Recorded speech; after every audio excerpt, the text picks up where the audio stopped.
Welcome, everyone. My name is Anna Koens. I'm Impact Manager for Earth Investigations Grant Program at Journalism Fund Europe. Journalism Fund, as many of you know, is a non-profit established by citizens which supports in-depth journalism in public interest. We act as intermediary between donors and journalists because we believe it is crucial for journalists to be truly independent, including from donors.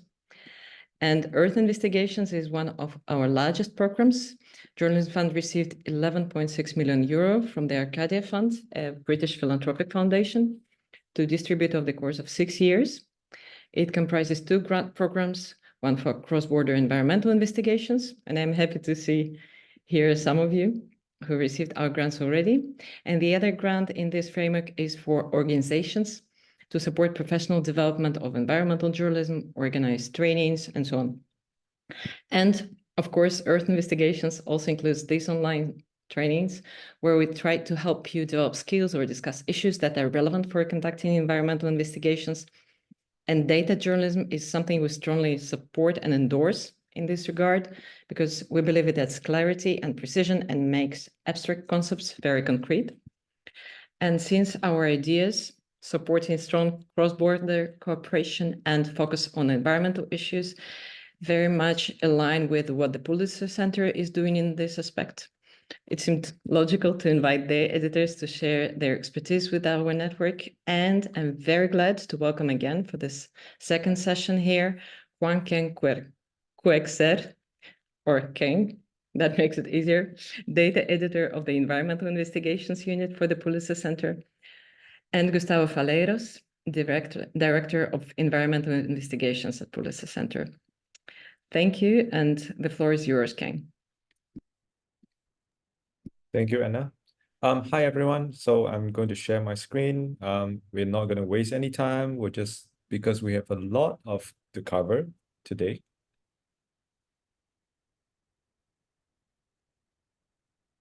Okay, I hope you can now see my screen.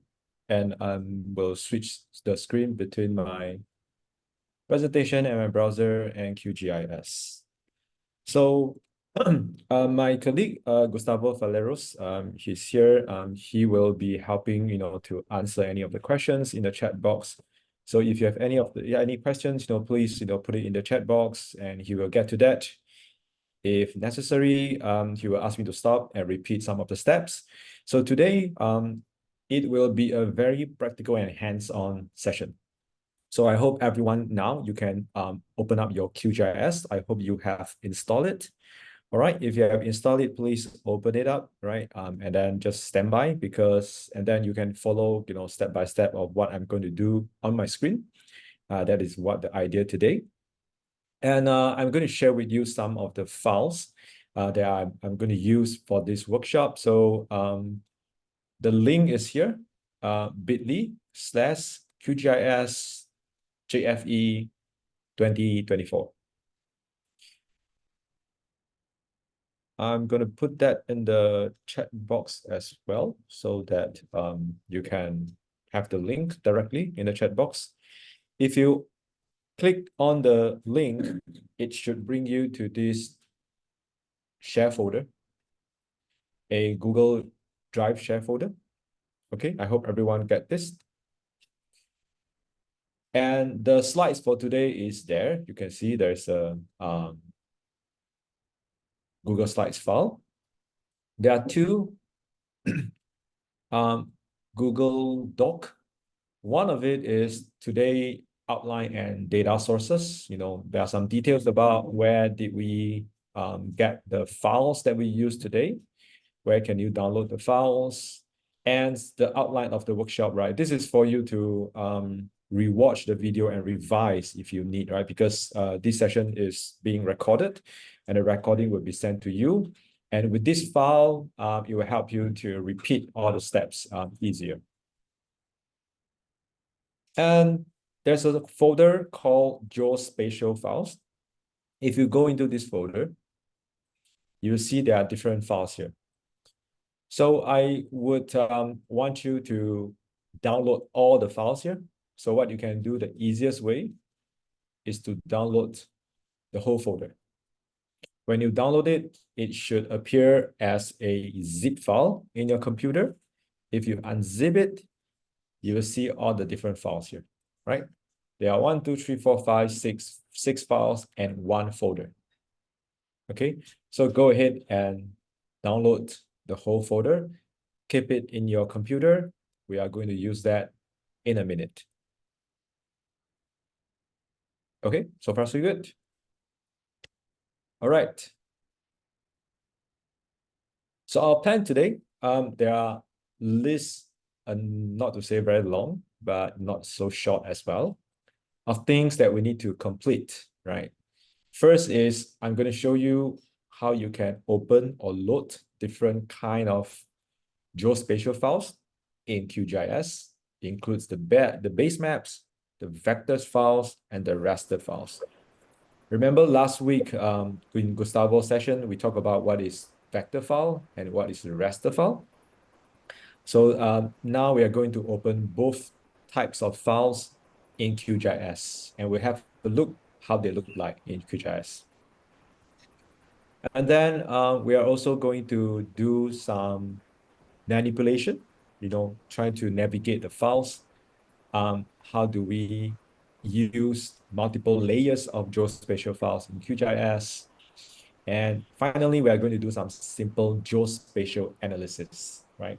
To find overlapping areas of 2 different layers, calculate polygon areas, and if we have time, we can calculate distance as well. All right, so these are some of the steps that we're going to do. And just a very quick revision. There are two main types of geospatial file. Geospatial files are files that you can visualize on a map, okay? Files that have geographical information about location, basically. And you're able to open up, visualize it as a map on any geospatial tools or software like QGIS. And when we're talking about geospatial files, there are 2 main types. One is called vector and one is called raster. So the vector, these are some of the file names, okay? Raster, you are looking at TIFF or GeoTIFF file, okay? And what we are going to do in QGIS is that we are going to load different layers of files, okay, in QGIS, and we are going to do some comparison and some analysis. And when we do that, always remember that each file acts as one layer. It's like you are making a cake, okay? Remember, when you're making a cake, you have a base. Sometimes you have some cream, and on top of it, you might have frosting, right?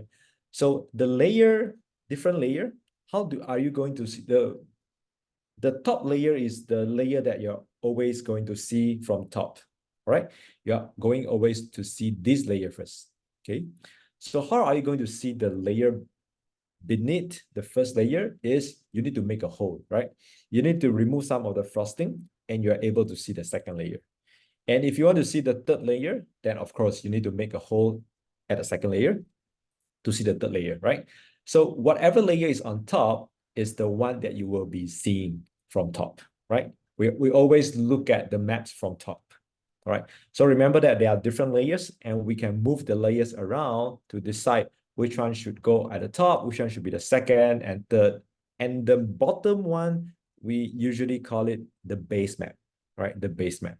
Okay, so just bear in mind that you have this layer mindset, just like you use Adobe Photoshop. Okay, it's the same concept in QGIS. So for those who have installed QGIS on your MacBook, right? For those who are using the Mac OS, sometimes you would encounter this problem. When you install it, you move the app to your application, right? And you double click, you want to open it. And it says that QGIS can't be opened because Apple cannot check it for malicious software. This is because QGIS is not listed as the verified software under Apple. So in this case, there are several ways you can solve it, okay?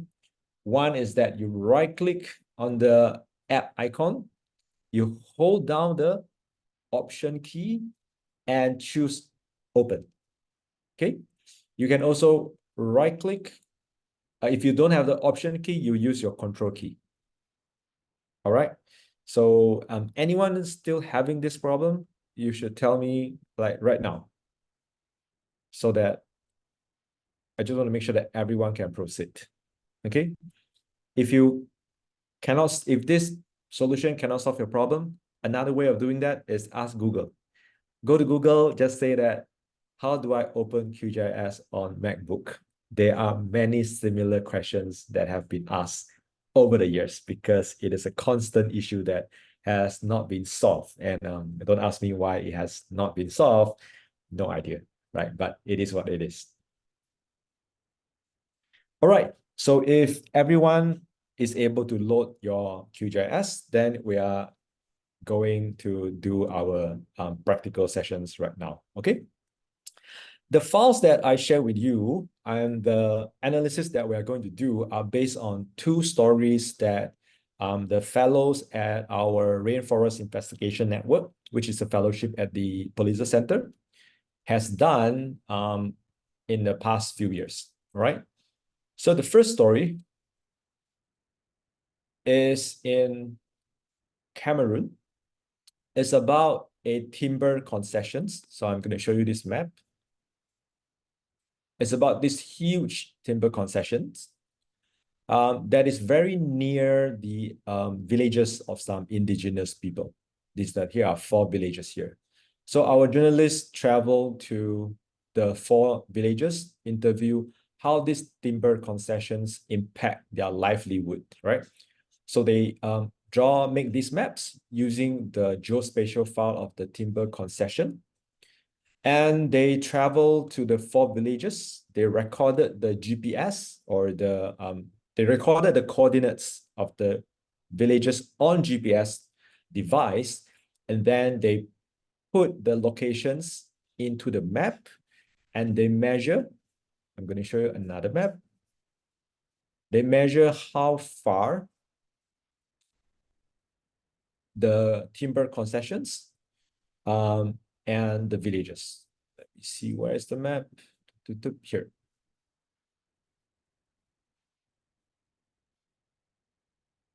I'm going to put a link in the chat box so you can have a look at the story. It's a long story. I don't expect you to read it now. You can read later.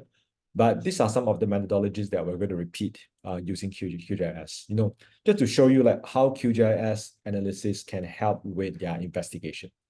Oh, one more word on QGIS is that it is an open source software. So which means it is free and it has a long history as well as a huge user base, which means, if you run into any questions, if you just Google, you should be able to find a lot of solutions on all issues, right? The key is just that make sure that, you are looking at the solutions for the latest version of QGIS that you install, right? So that the solution works for your QGIS. All right. It is loading very, very, very, very slow, but still we can see, this is the timber concession. These are the villages, right? So they get the coordinates from their field trips of the coordinates of the villages. They put into QGIS. They're able to measure the distance between the timber concession and the villages, right? They also spotted some houses within the timber concession. These are good. This will be, going to be problem, right? So that is the first story. The second story happens in DRC. It is another timber concessions given to a European company that export timber from DRC to the EU. And what happened is that, the company managed to get the government to change the boundary of their timber concession. This is before 2014. They changed the boundary to this. This is a new one. This is after 2014. And you can see that within this boundary, there are 2 protected areas. One is called the Ngaji Reserve. Another one is the Yangambi Reserve. After they change the boundary of the timber concession, you can see that now it overlaps a significant part of the Yangambi Reserve. So the analysis that we're going to do is we want to measure how big is the overlapping area before and after the change of the timber concession. All right, get the idea? Before this, the timber concession was like this, and the company lobby the government to change it to become like this. And because of that, it encroached further into the Yangambi Reserve. So our mission here as a journalist, we want to know after the change, what is the difference? How much more area within the reserve is now covered or overlapped by the new timber concession? Okay, so we are going to get the files for the reserve, for the timber concessions, before and after, and we are going to do some geospatial analysis to find the answer, how big is this area and how big is this area, and we are going to compare the area before and after the change. All right, clear? Cool. Let me know if you have any questions in the chat box, and then if you need me to repeat any steps, any process, let me know as well. Right, let's go to QGIS here. So I think when you open QGIS, sorry, this is not the first screen. The first screen should be, you will have to click on open a new project, right? So let's open a new project. Let me just show that to you again.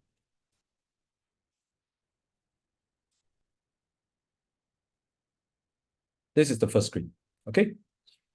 And there is always a new empty project. So you just double click on it and you open up a new project, okay?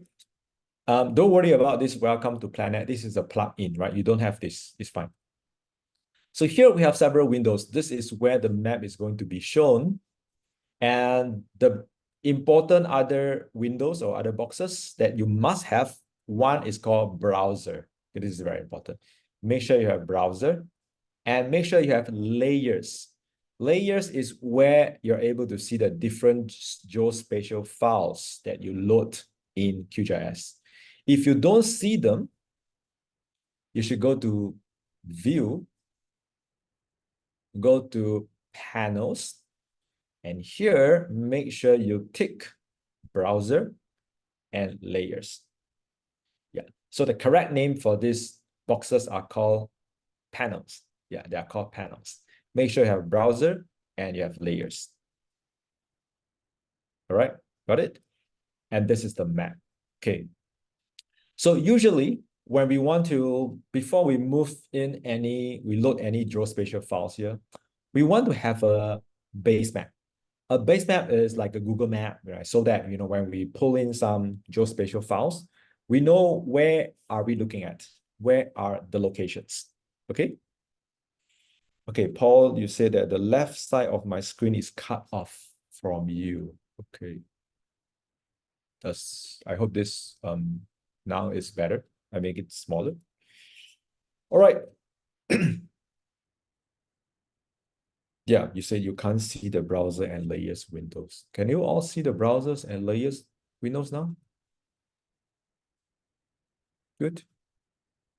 Okay, cool. Right.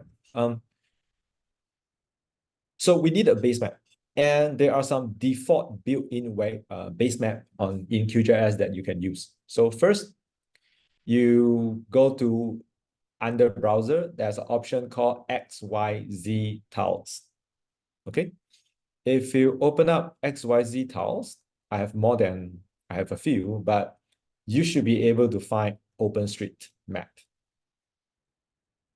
XYZ tiles, OpenStreetMap, double click on it, and you get a map here.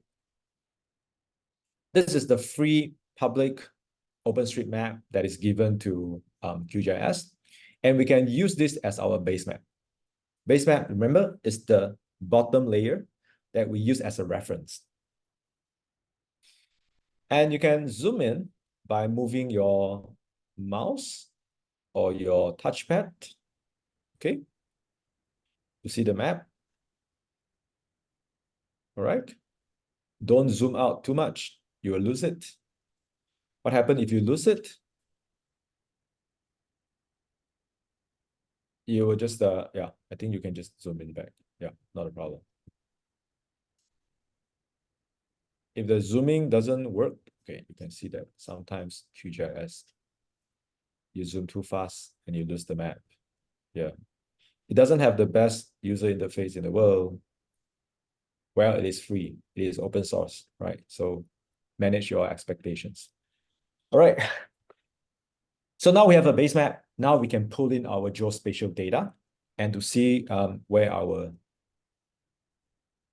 okay, if anyone can't see the left side of King's screen, put the participant windows at the top. Okay. So which means I still can make it bigger, right? Okay.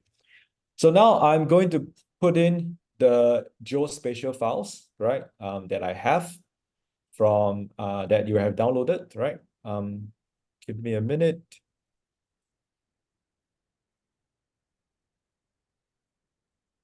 Okay. Now is the time if you have not downloaded all the geospatial file. Now is the time to put it in. Okay. So now you can see that I'm going to put in first the yangambi.gdb. Okay. Yangambi.gdb is a geodatabase file, right? So how do I put it in? I can just drag and drop. Very simple. Okay.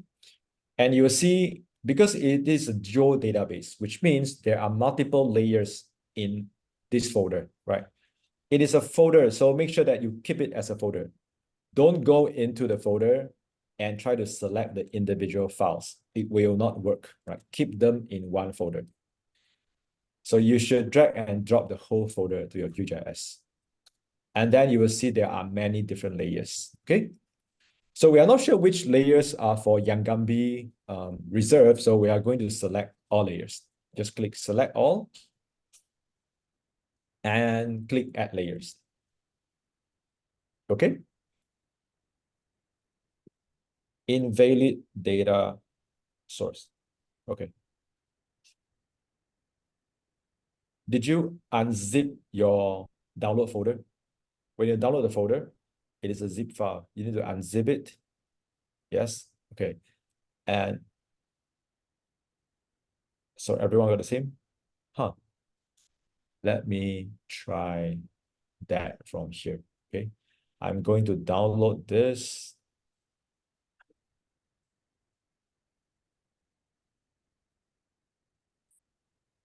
And I'll see if I can open it. Yeah, I have this zip file. I'm going to unzip it. So now I have the GDB and I'm going to remove all the layers here and then do that again. So remove layer. Okay.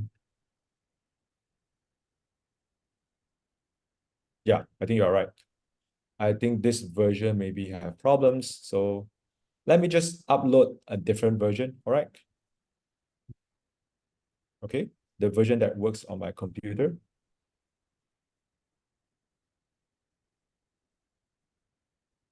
Oops. Hold on.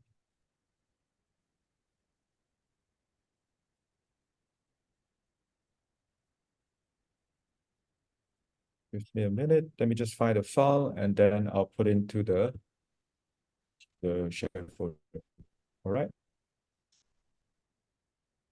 Because I duplicated within Google Drive. So maybe that is the problem.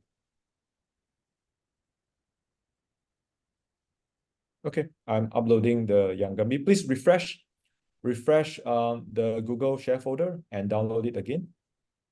I'm also going to download from here and then I will do that.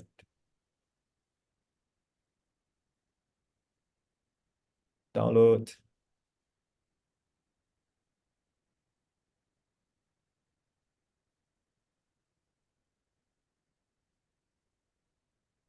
Okay, my download is done. Okay, let me try that. Unzip and put it. Oh.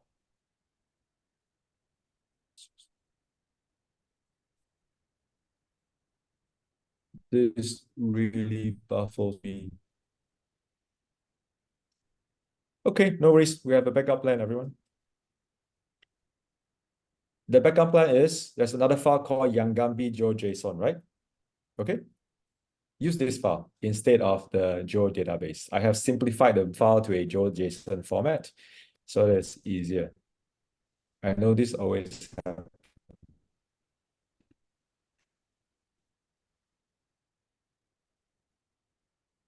Okay. Are you able to open the Yangambi GeoJSON file? Does it work?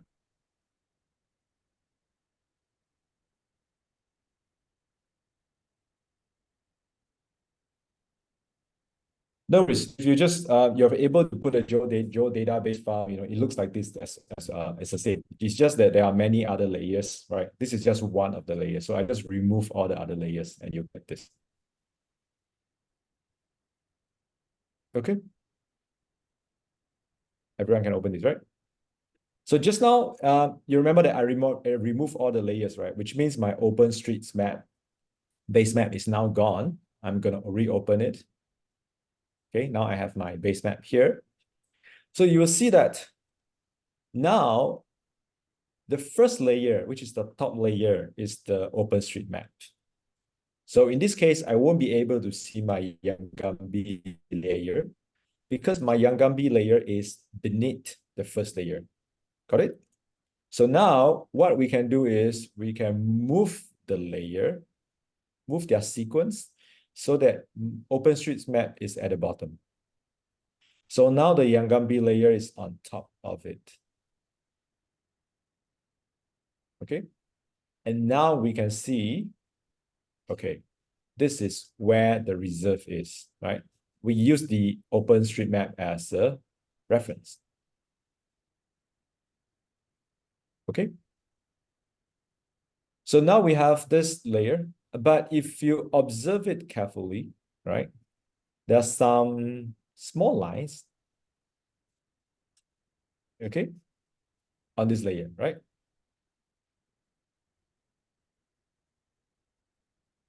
Okay, there are some lines here and there, right?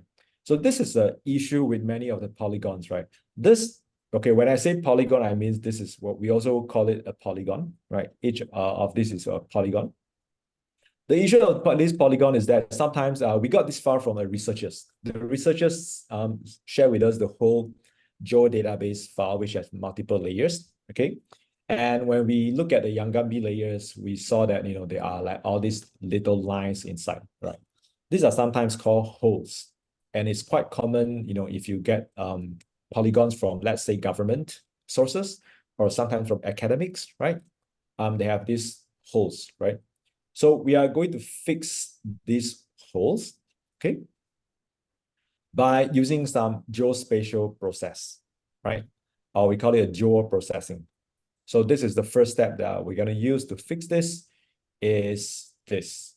We're going to use something that is called something like asshole.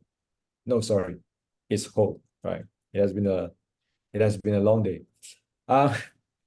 You go to toolbox, you look at here, there's a toolbox button here. Okay, this is another very important panel. You click on the toolbox, it will open up processing toolbox for you. Okay, processing toolbox. And here you are going to type hole.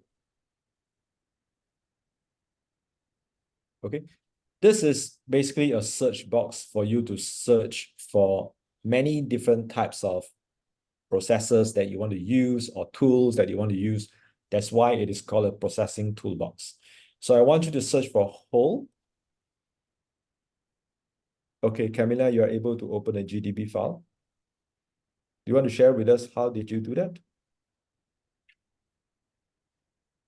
You just drag and drop?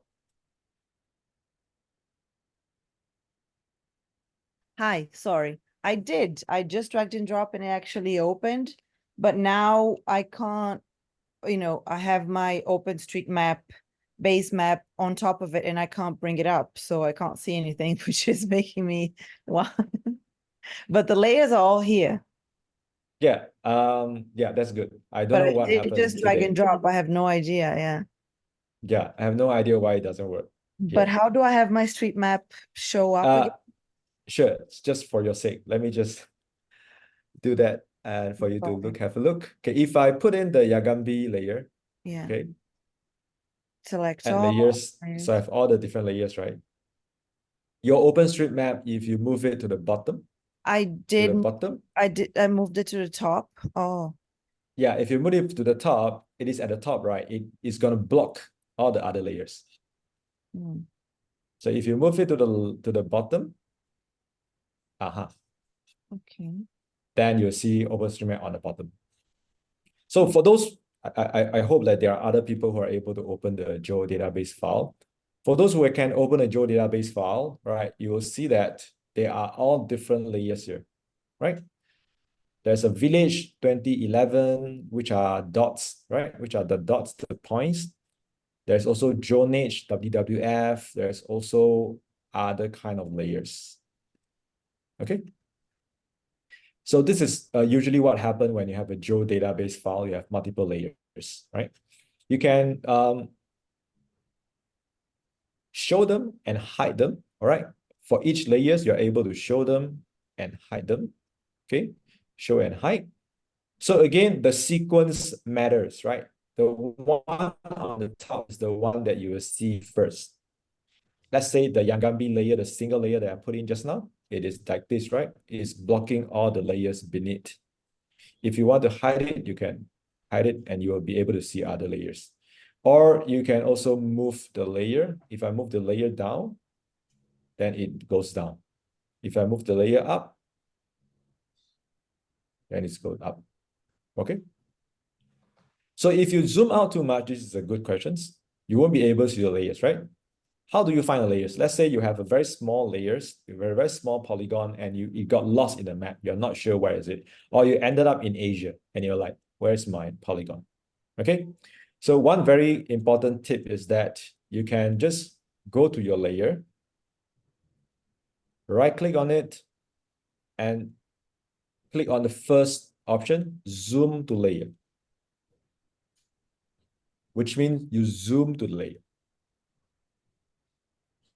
Yeah, then the layer will appear in front of you. So Paul said he is able to get the folder to load after refreshing the Google Drive. Can everyone try to refresh the Google Drive? I think it's a problem of Google Drive is slow to update. Maybe, I'm not sure. But try refresh it, download, and try and open up the Geo database. Okay, if you can't, then you just use a single layer and just wait for it. We'll come to that later. Okay, if you're able to open up the Geo database, then let's go through some steps, using the Geo database, right?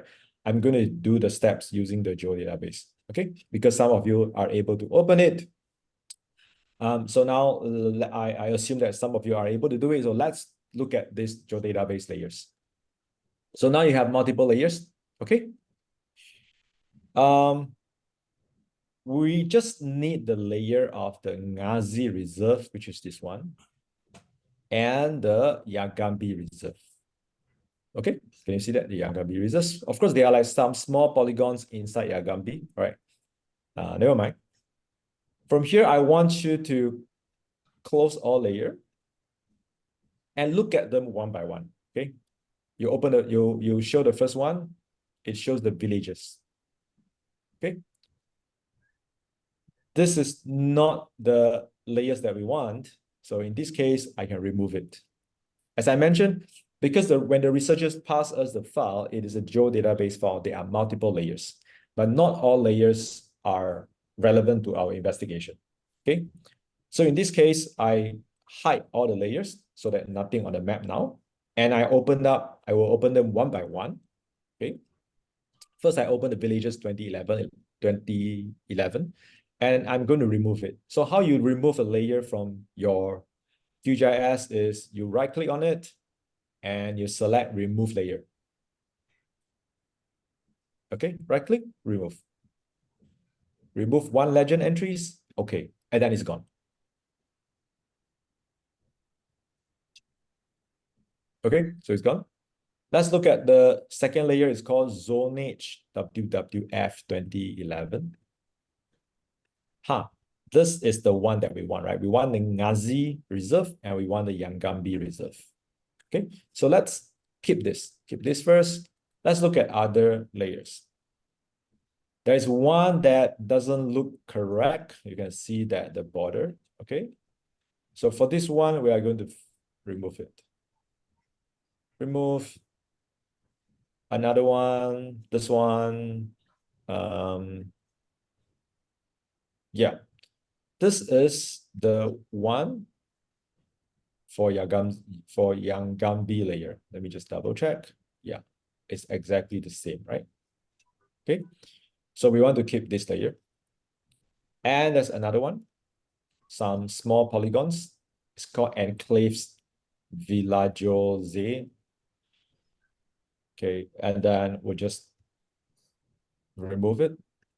Paul, you want to keep them is up to you, but you know, when you have so many layers, you might get confused. So if you don't need them, I'll just remove them. And why do I select them? Because at first I don't know which layer is the one that I want. So I select everything and I want to show everything so that I can know which one I don't want to use, right? Make sense? Okay, concessions, I'm going to remove it. And then there's another one called, it's here. I'm going to remove it as well. Okay. So now we have zonage and we have the limites, right? Which are, both of them are actually the Yangambi and the Ngazi Reserve. Okay, cool. The difference is that zonage has a lot of small polygons inside. Okay, so since this two is the same, right? You can see that it's the same. They have the same boundary. Oh, sorry. You can show and hide to see whether they are the same. They have the same outer boundary, right? So in this case, because I only want the outer boundary of these two reserves, I actually don't need the zonage because I don't need everything inside here. Okay, so I'm going to remove that as well. Remove the layer, done. Okay, now I only have the limites, Dela reserve, and you'll see there are one polygon here and one polygon here. Okay, now I'm going to show you how we can access the data behind the polygon. So method say that, okay, for those who still have the problem getting the layers, I have drag and drop the individual files and it works. Yeah, thanks. You can also try and drag and drop the individual files and put it here, which I really don't recommend actually. But if it works, maybe it works. Okay, but next time don't do that because you might lose some data in the process because everything should be in one folder. All right. Okay, back. There is another question. Why do we remove the layers instead of unselecting them? Because it's the same thing. If we don't remove it, it remains here. The more layers you put here, the more confusing it is. It's a matter of workflow. Yeah. If you would like to keep them here, it's your option. Okay. But I always like to keep my layers clean. I only deal with those layers because sometimes you work with 10, 20 layers, you get very confusing. So I always remove my unnecessary layers and I just keep the layers that I want to work with, right? And because later you're going to do some processing, you have to select the layers. So sometimes you confuse that there are so many layers there. All right, back to our questions. We have this layer. We want to look at the data behind the layer, right? In most of the geospatial files, there are also other data inside the files. So this is where we can access the data. Again, right-click on the layer. Go to Open Attribute Table. Open Attribute Table. Okay. If you click on it, it should open up a new window with a table like this. You see there are two rows here. And there are several columns: object ID, ID, shape length, shape area. Okay, these are the data that whoever make this geospatial file, they put it inside. They put the data inside. Okay, so if you want to know what is row 1 represent, what does row 2 represent, you can click on them. You can click on the row, and you will see it is now highlighted on your map, which means object ID 1 is this feature. So this is a terminology used by QGIS. Each polygon in a file is called a feature. There's one feature and there's another feature. There are two features here. Okay, we can try and select them. Okay, so how do you unselect it, right? When you select it, sometimes you find it, it's like, how do I unselect it?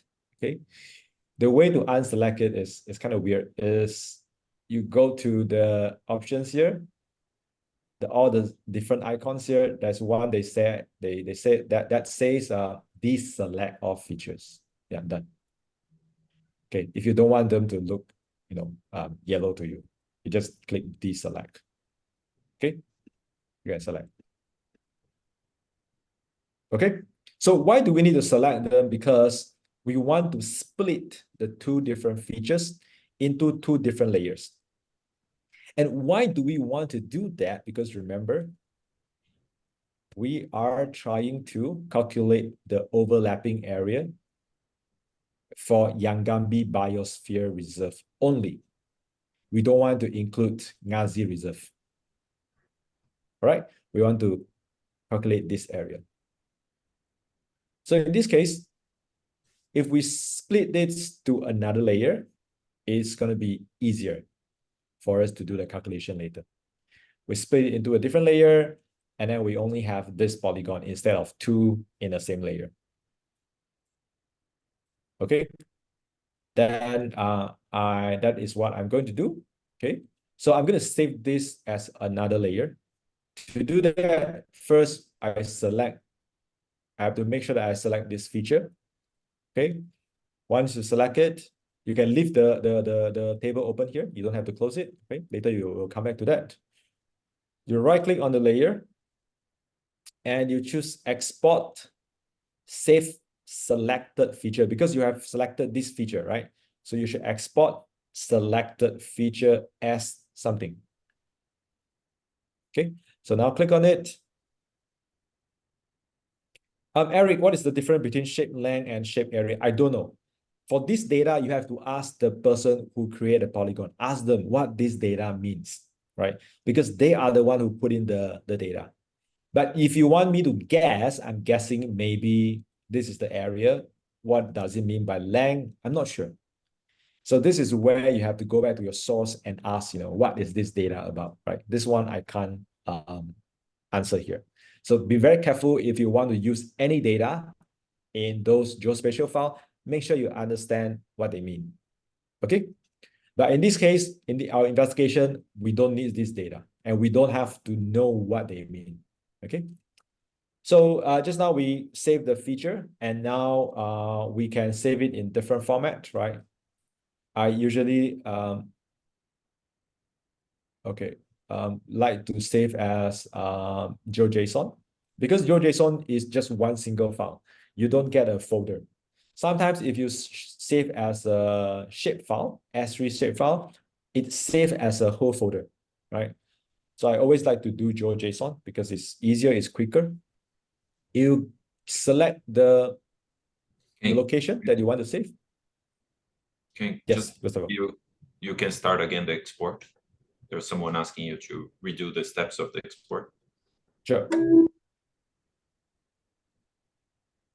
You select the feature. It is highlighted in yellow, right? You right click on the layer and you select export selected features as the second option. Because you've selected the feature, you want to export it as a separate file. Okay. So now you choose GeoJSON, you select the location and you give it a file name. All right. So I'm going to put Yangambi, sorry, this is Ngazi. Ngazi reserve. And I click save. Oh, I'm going to replace it because I already have the same file. Okay, and usually you don't have to change all the default options, okay? And you can just click OK. You will see that it says add save file to map. Yes, we want to add it to the map. So you click OK.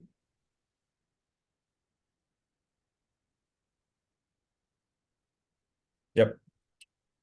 So now I look at, again, there's a new layer here, says Ngazi Reserve, right? So if I close this, the one that the limit test, you will see that the Ngazi Reserve. And you can again check the attribute table. You will see there's only one feature. Okay, this is the layer that we just saved. It's a new layer.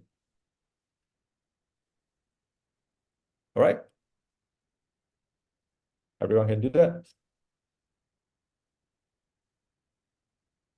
But our original layer still have two features, right? Because we saved the Ngazi as a new layer, but we still have our original layer still have two features. So there are several ways, there are two ways that we can remove this Ngazi reserve from this layer. Okay, we're going to remove it because so that we'll only have the Ngazi reserve. Okay, sorry, we only have the Yangambi reserve. The Ngazi reserve we can do, we can calculate the area later, right? It might be useful in our investigation, but we can keep it first. But for this original layer, we remove this Ngazi reserve from here, or we save Yangambi reserve as a separate file.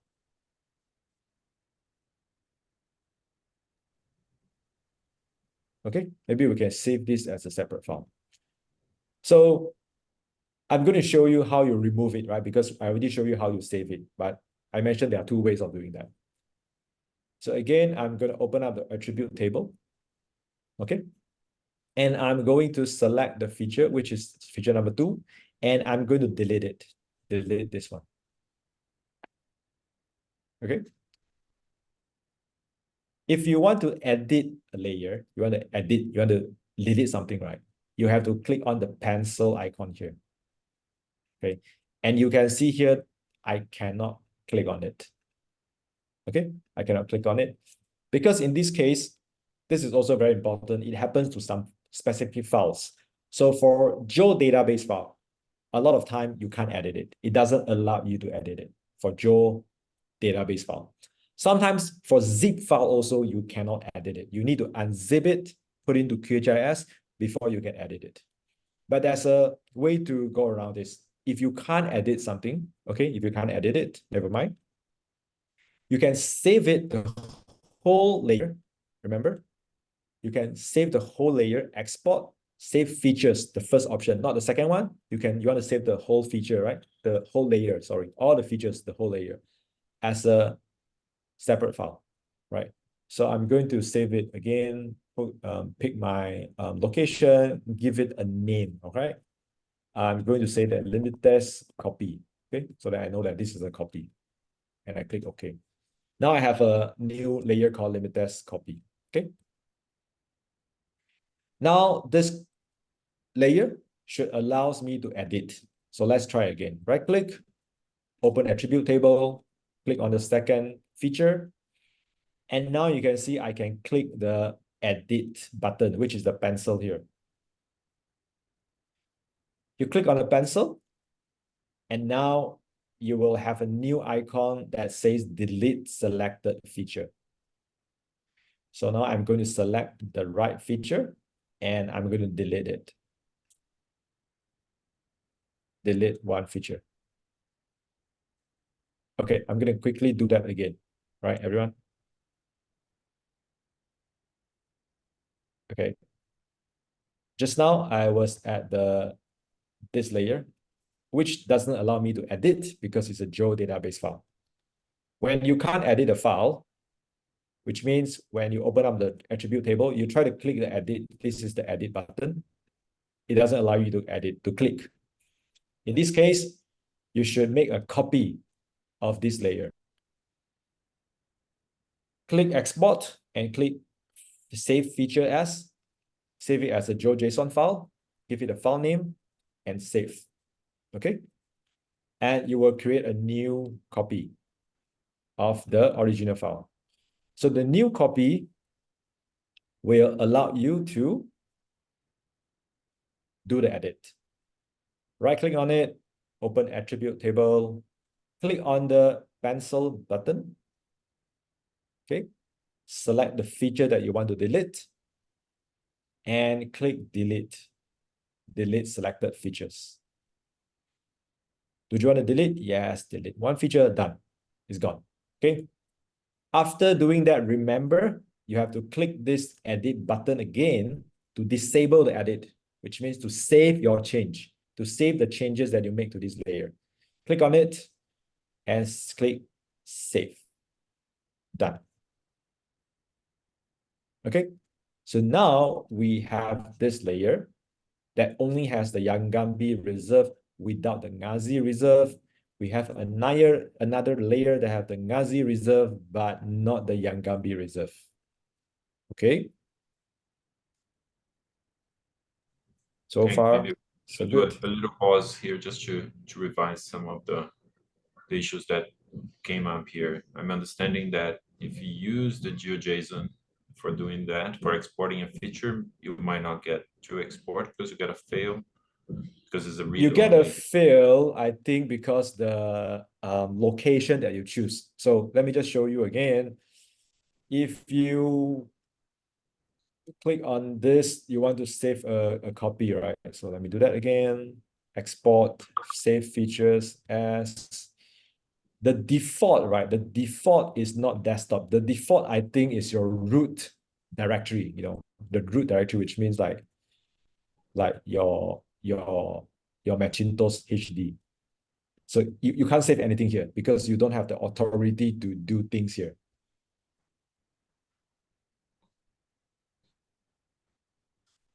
Because it's a read-only file system, right? Let me just try. Let me just try, save it. I think Bob made it. Yes, so you can see I get the same message. It says read-only file system because you choose a location on your computer that you don't have the authority to save anything, to write anything. You solved that, right? Okay, cool, Paul. Nice. Yes, that is a common issue. Thanks for pointing out. Those are very important issues because by default, you would go to your Macintosh HD location where you can't save any file. So thanks for pointing that out. Yeah. Okay, so you have a folder where you have the admin. yeah, you need to go to the folder, maybe your download folder, maybe your document folder that you have the admin rights to do something. But by default, QGIS, if you run it for the first time, it does go to your root directory, which doesn't allow you to save anything. Okay, cool. Let's continue. It's getting more and more exciting, right? We now have two different layers. Okay. So now we want to, remember, you want to compare this with the timber concession, right? Where is our timber concession? We don't have it yet. So now I'm going to import my timber concession into my QGIS. So remember the two files. One is called concessions DRC after, one is called concession DRC before. Okay, let's move two files both into QGIS. The first one, then the second one. Now we have two.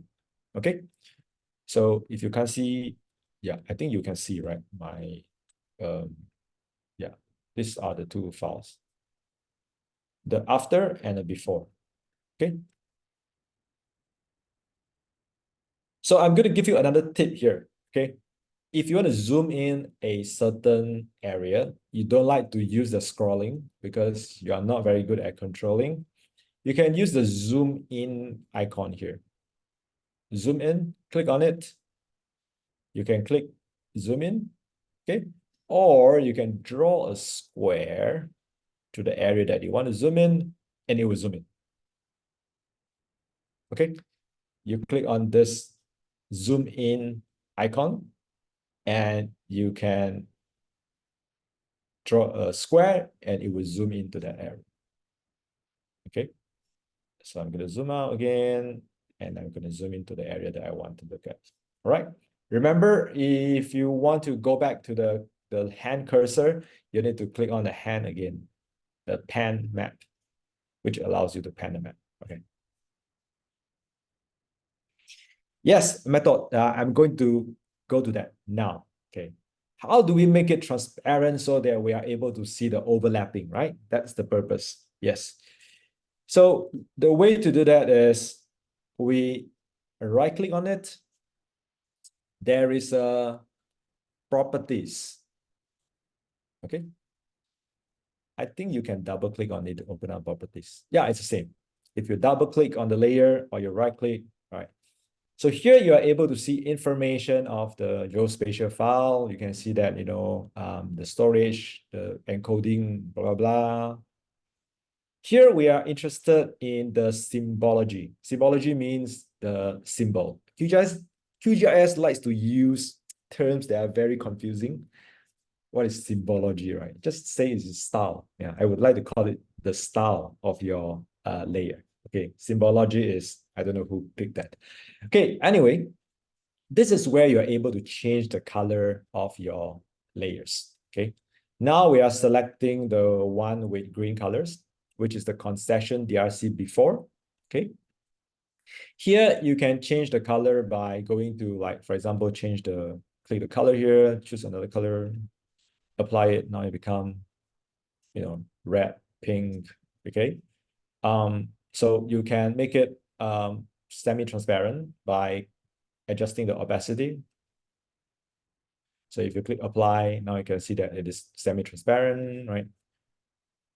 Okay, you can also go in here and change the opacity of the fill by, where is it? Double click on it. Offset, stroke, fill color, fill style. Okay, here, yep. You can change the opacity here. Okay, when you go to this color picker, okay, this will change the fill. But if you change the one here, it changed the fill as well as the outline. Okay, so it changed both, the whole layer. This one is for the whole layer.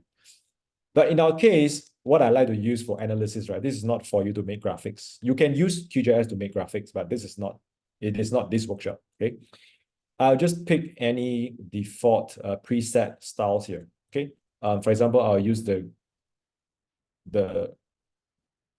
blue outline. Okay, and I click apply. Right, let's all use the blue outline. So now I have the outline, the blue outline, but transparent fill. Right, there's no fill, but I can see the outline. Cool. This is before. Now I'm going to change the one after. Okay, again, double click. I go to symbology. I'm going to use the red outline. Click apply, click OK. Now I can see green, blue versus red. Red is after, blue is before. Cool. Okay. And now we can see that, okay, this is the area overlap before. And now the overlapping area after the change is much larger. Okay, everyone cool with this step until here? Everything's good, right? Okay. So next, we are going to do calculation. We want to calculate the before concessions, the overlapping area, okay, for the Yagambi Reserve, and the concession after update compared to the concession before update.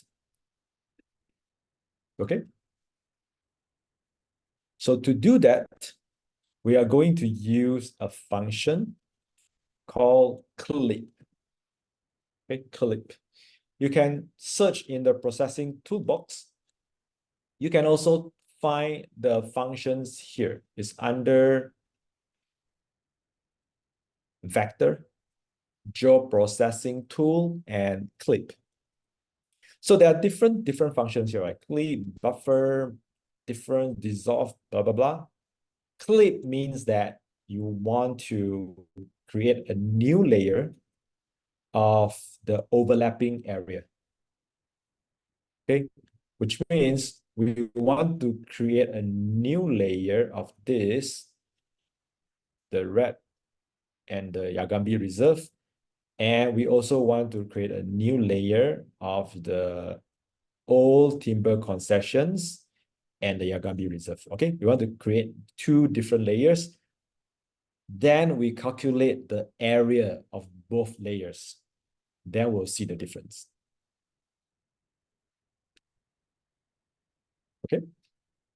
So to do that, we go to Vector, Geoprocessing Tool, Clip, or you can just search Clip here.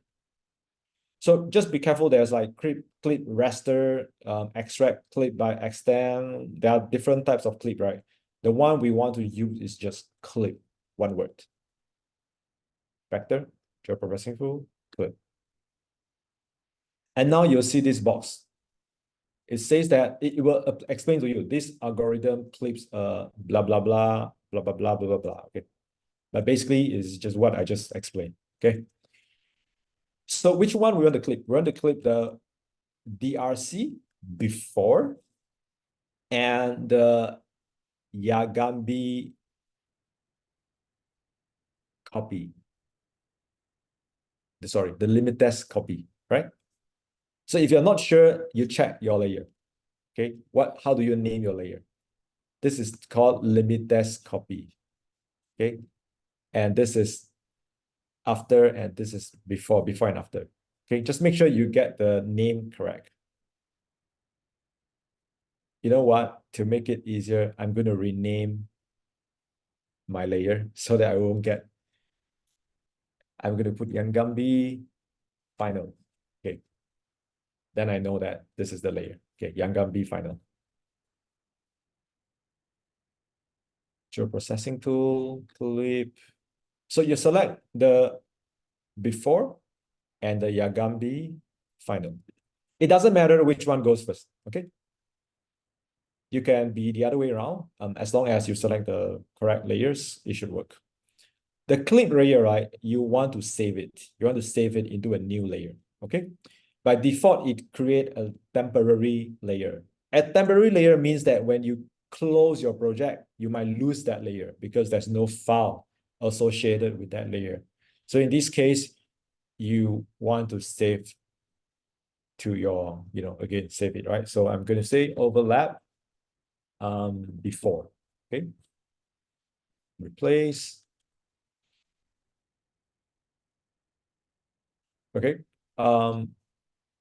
You'd have to find the box, right? Because you need to click run, all right? Sometimes you click save to file, you put in the name, okay? You might lose this box. So find your box back, okay?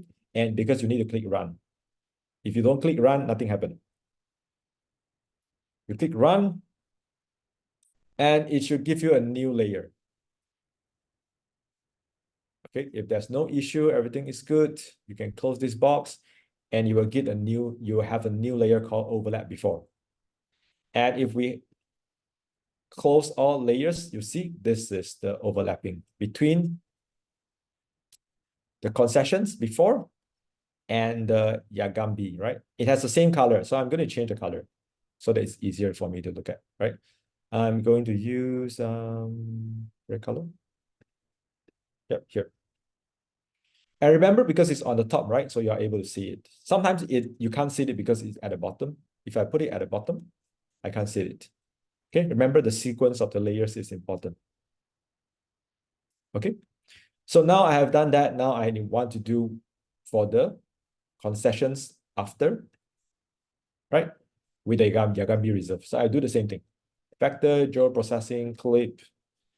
We go to after. Yeah, after we go to Yagambi final. Okay, we create a new file. I'm going to call it overlap after. Overlap after. Remember, find the window, click run. So once you finish it, you should get a new layer. Is after. Okay, so now I have the after and before. Before, after. It certainly has become bigger. We want to know how much bigger it has become. Okay, so now I want to introduce you another function of QGIS is that when you have a feature or you have a layer, you can calculate the area, how big it is. Okay, how big it is. So we are going to do for the before first, and then we'll do for after. Okay, so we'll get two numbers, and then we can then calculate the numbers. Okay, I can stop for 1 minute. Let's take a brief. All right, that is like the final step. We're going to get our answer soon. Okay, I know this is long and confusing, so take a breath.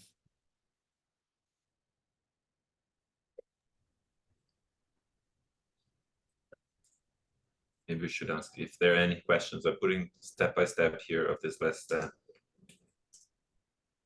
Yes, I have been like, using my super magic power to look at the screen as well as the chat box. That's I think fantastic. everyone is doing good, yeah. Okay, let's continue. So the way to calculate the area is we need to go to the attribute table, right? So let's work on the overlap before first, the small one, the smaller one.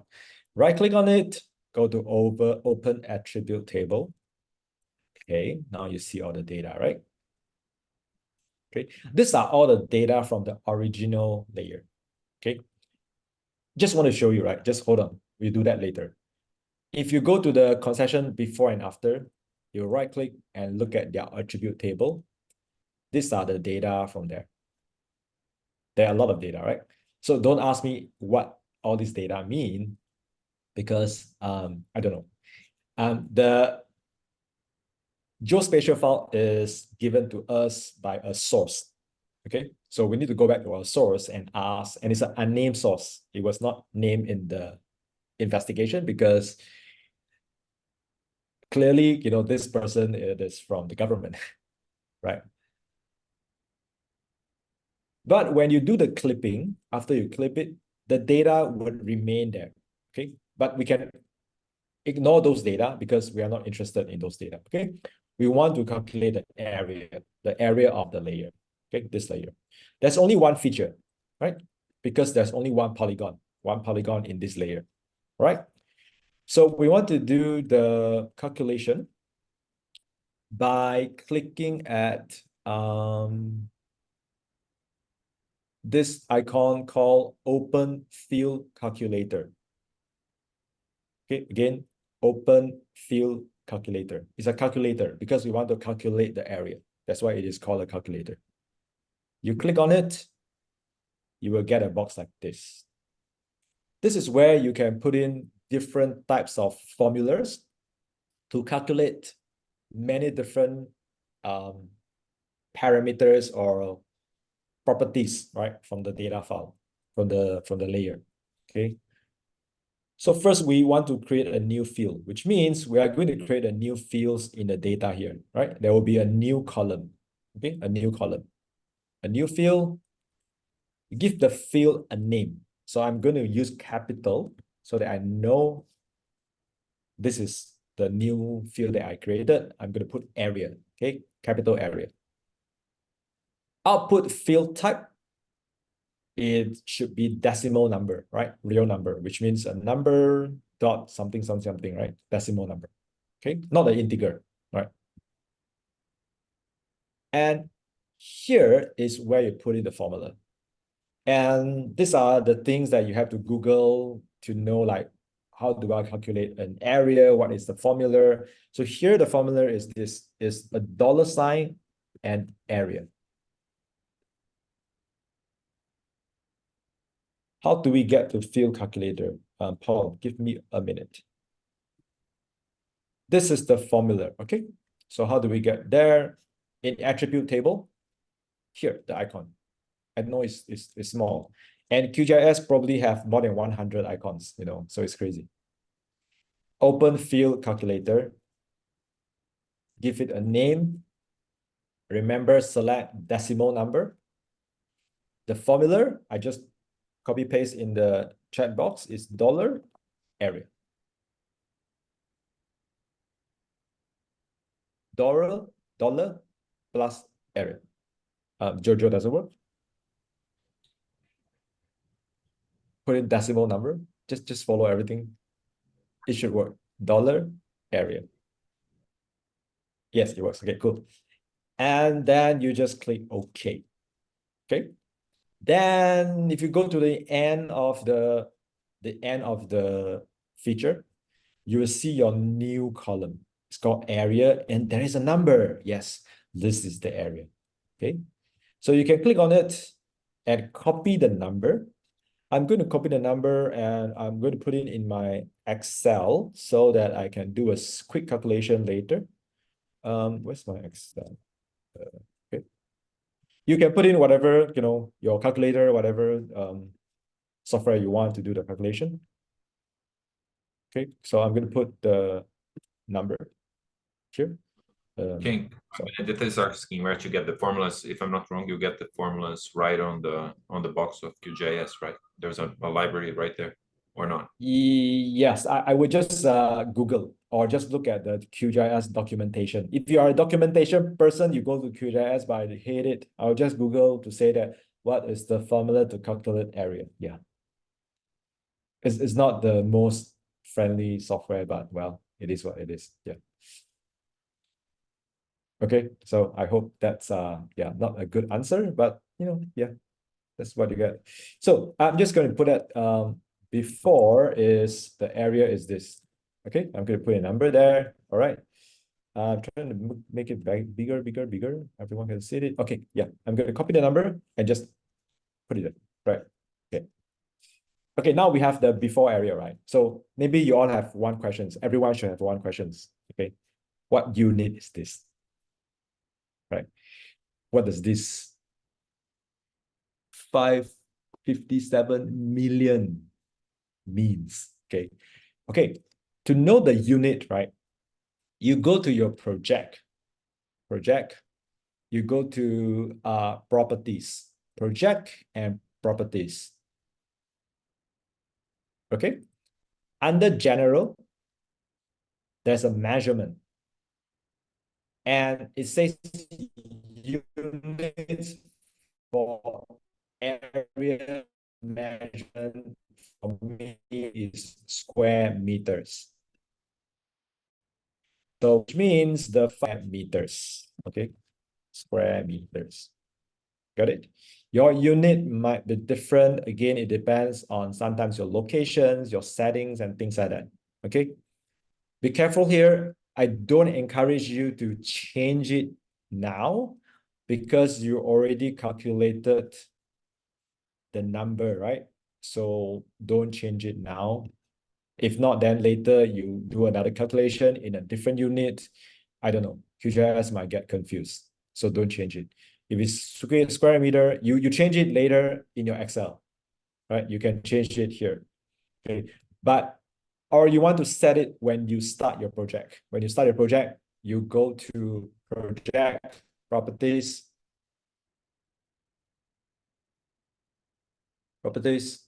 and you set it. Then only you do the calculation, right? My default is square meters. I just leave it like that. If I want to convert to kilometer, I'll just divide by 100, no, 1 million, yeah. Okay, this is how you find out which unit is that. Okay, so let's very quickly let's do the second one, right? We have done the one for before. So you see that if you see a pencil icon here, right? Which means you have to disable the edit and save it. A pencil icons means that the layer is still being edited. You want to save it. Okay.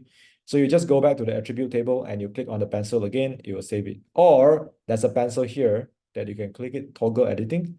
Or you right click, there's another pencil here. So there are 3 pencils, right? 3 places to click pencil, right?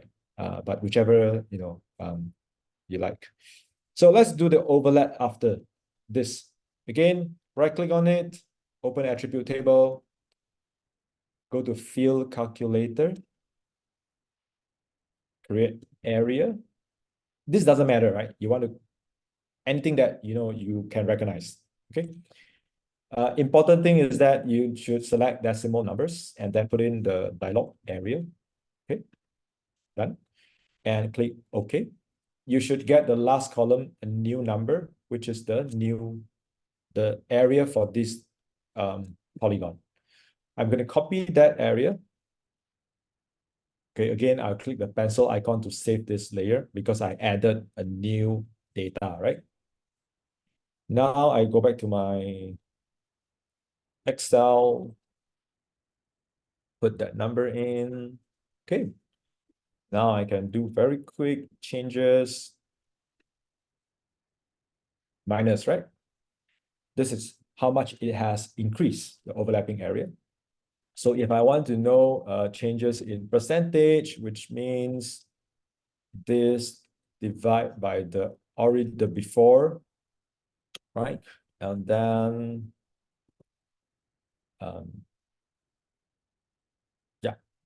yeah, I don't need to do this. I'll just do the convert it into percentage. Yeah, I just times 100. So which means 338% increase in terms of the overlapping area with the reserve. Okay, so now we have a number. We can go back to our story and we can say that this represents a two times increase in the encroachment into the reserve.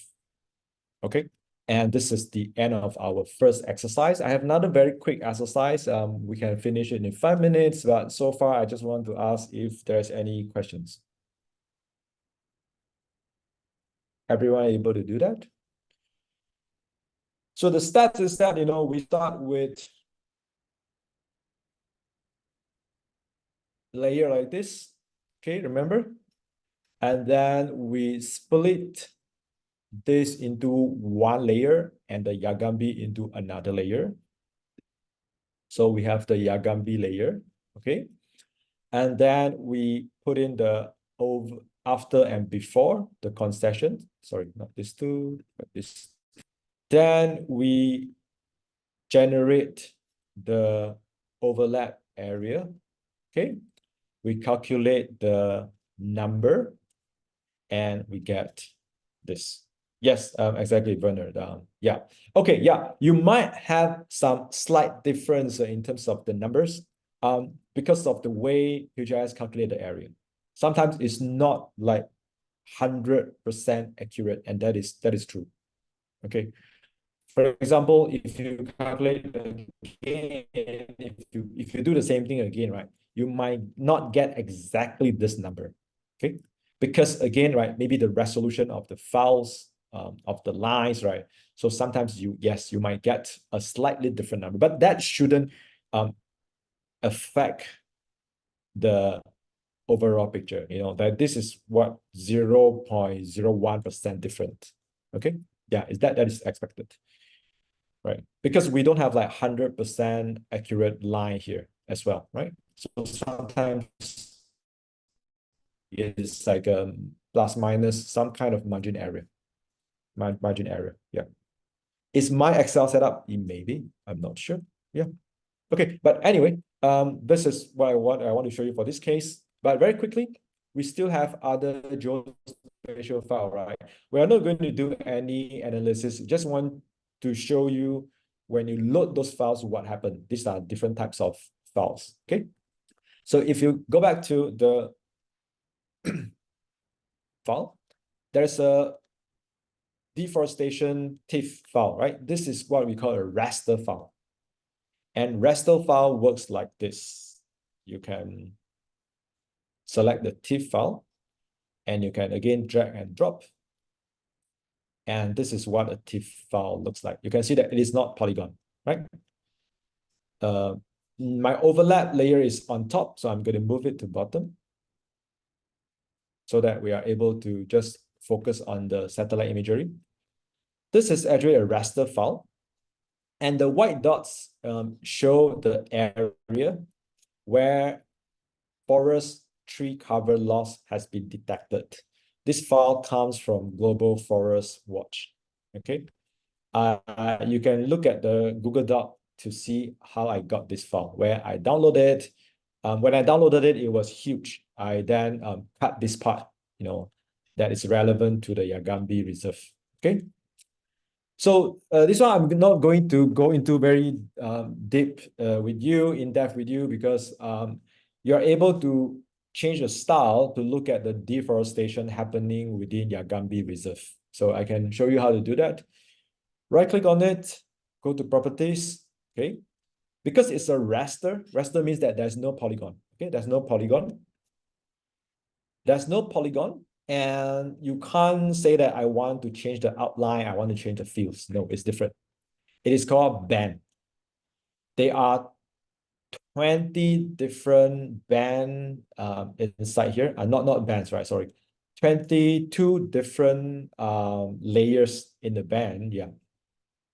So we can change the colors of the 0 to 22, right? What does 0 to 22 means? 0 to 22 means that 0 is the background. It's black color, okay? 22, 1, 2, 3, 4 until 22 means the tree cover loss detected in different years. Number 1 means year 2001. Number 22 means year 2022. Okay, got it? So if I want to look at the deforestation that happened only in 2022, okay, I have to change the color of 0 to transparent, as well as color of 1 to 21 to transparent. And the way to do that is, instead of using single band gray, I know this part is a bit confusing, just be patient. You can rewatch the video. You go to use paletted unique values, and you click classify, and you will get 22 different colors. If you apply to it, you'll see this. Okay. So now you know that all these different dots with different colors, they represent the deforestation in different years. So as I mentioned, right, 0 is the background. So 0 should be transparent. So I'm going to put it 0%, the opacity. Okay. Apply. Now it's gone. Now you can see the deforestation. So now we are looking at the deforestation of year 2001 to 2022 in this area. Okay. If you want to be more specific, you want to look at specific year. How do you do that? I'm going to just look at 2022. Okay. So in that case, I'm going to select 0 to 21, and then I'm going to click delete. Delete is this minus icon. And I click apply, and I click OK. Now I zoom in. Now you can see these are the areas that have tree covers loss detected in year 2022. How do I know about all these 21, 22? What do they mean? These are all in the documentation of Global Forest Watch. Okay, they tell you that it is the deforestation, not deforestation, sorry, let me just correct it. It's tree cover loss. Tree cover loss could be deforestation, it could be other factors. Okay, let me just correct it. So it's tree cover loss. They tell you that this is the number 2022, represent the tree cover loss detected in year 2022. That's what I know. Okay. So, of course, the next interesting question is that if you want to calculate how much tree forest loss happened in Yagambi Reserve in 2022, that we will need another workshop like this. Okay. But I just want to show you this is how you can open raster file. Just now, the polygon and everything, those are called vector file. Raster file is usually satellite imagery. In this case, satellite imagery. Okay. We have 1 more minute. Let me just show you one very quick different types of geospatial, which is the coordinates, right, in CSV format. So if we open up this, you will see that it is a CSV, which means it's a table. and it has 4 different locations with coordinates, latitude and longitude. Okay. How do you open the file in QGIS? You cannot just drag and drop. This is very important. You cannot just drag and drop. It doesn't work. It doesn't work. Okay. So you need to go to factor, no, layer, add delimited text layer, right? Layer, add delimited text layer, and then select the file that you want to open. Okay.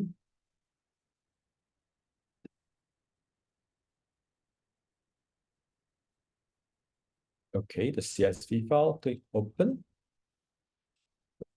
Make sure you select the correct format, CSV. And there are point coordinates. X field is longitude, Y field is latitude. It corresponds to the column name here, okay? Latitude and longitude. So this is correct. Usually QGIS is correct if you name it properly, latitude, longitude, or you put it X and Y. Okay, don't put other things. Don't put A or B, C or D. Then just click on add and then close it, and you will see the locations added to the map. So where is it? It is not in this. It is in Cameroon. It's not DRC. So how do we know? How do we see the locations? Right click. Remember the tip. Right click. Click zoom to layer. And now you see the dots. 1, 2, 3. There are 4. One more here. It is not very obvious, not very clear. You can change the color. Maybe this one. Now you see 1, 2, 3, 4. Okay, this is how you can open files with coordinates, right? You should always have them in a CSV or in a geospatial format. Coordinates can be saved in a GeoJSON file as well, or a shape file as well, right? It works also in a CSV or Excel file, okay? And the same thing, you can right click and look at the attribute table to see the data, right? This data is very simple. It only has the latitude, longitude. If it has like other kind of like data, you have kind of data, you'll be able to see it in QGIS as well. Okay, and I guess that's all I want to do today. We have covered a lot. We are 3 minutes over. Any questions?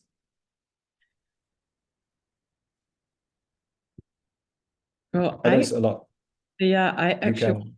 want to ask as well, because maybe anybody else had it. When I add this CSV file, it shows me the same window, but the add button is not active, just the close button.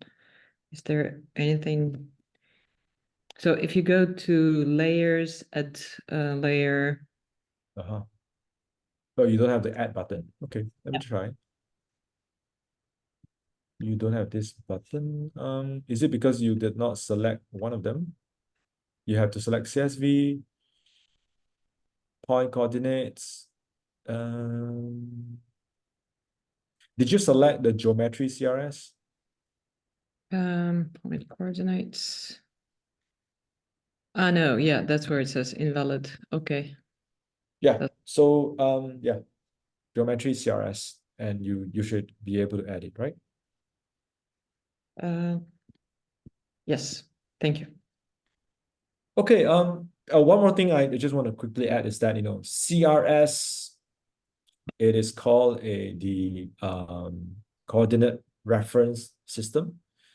CRS sometimes can be very confusing if you are dealing with geospatial files in coming from like different authorities that have different formats, different standards, or in some other countries. CRS means that how do you want to project your geospatial file on a map?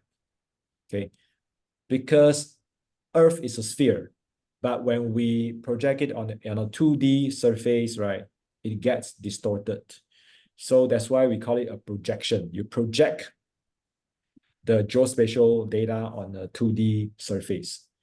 If you look at your, if you're down your lower right corner here, it should say current CRS is EPSG, blah, blah, blah, right? WGS 84, okay?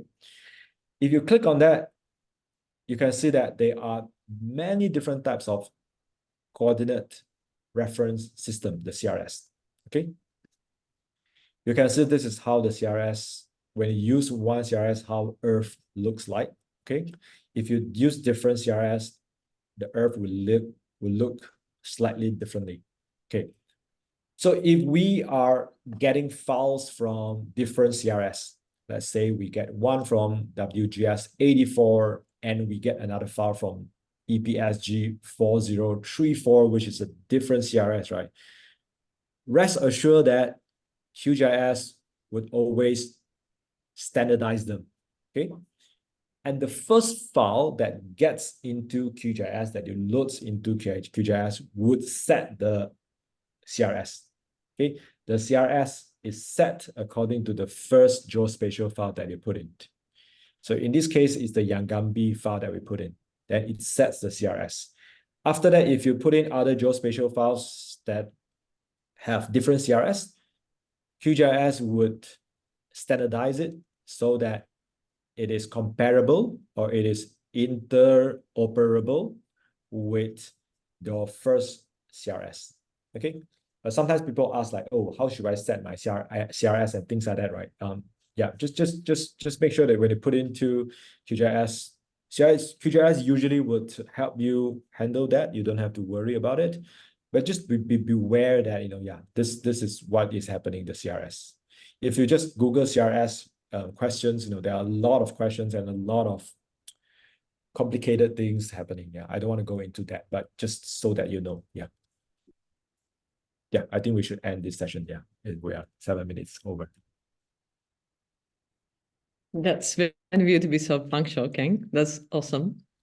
Thanks so much for sharing this and answering all the questions.